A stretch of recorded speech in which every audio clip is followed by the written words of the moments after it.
defensively, how would you attack this team? And I think you kind of said it right there, right? Put the game in Trevor Lawrence's hands, right? Make him beat you. But before we even start there, right?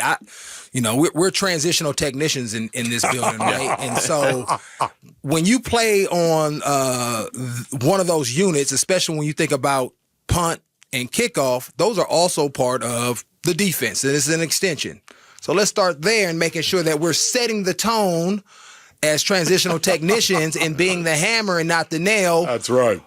When we kick the ball off or we punt the ball. Not let a 98-yard return. Exactly, okay, right. Good start. Let's make sure, because most of those dudes are on defense, right? Yeah. They may be backup linebackers or whatever, but you're an extension of the defense. You need to come down there and make sure that we're setting the tone so then we're coming out on the field with that type of energy, not like, oh, damn, we in the red zone already? Yeah.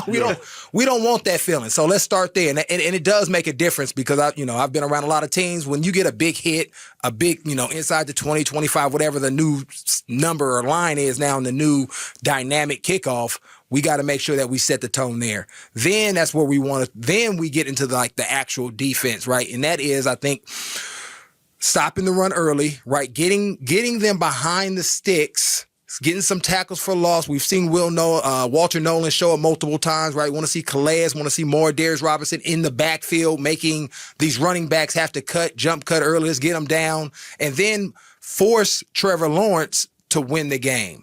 Force Trevor Lawrence to convert on 3rd and 15s, 3rd and 12, some of these longer known passing downs, and see if he can consistently do that. Because as you alluded to, he hasn't been awesome all year. So let's force it in. Because last week, I think they ran the ball 47 times. Yeah. Right? We completed 47 passes. They ran the ball 47 times. So it's just that's what they're believing in, right? And when you have that high rep value, when you talk about running the football and you have a former number 1 overall pick, you're saying this is who we are. Yeah. So if you can stop that, nip it in the bud, and remove, and they're going to get the yards, but then prevent the explosives, because that's what they did last week versus the Chargers had a lot of big explosives in the run game, in the zone run game.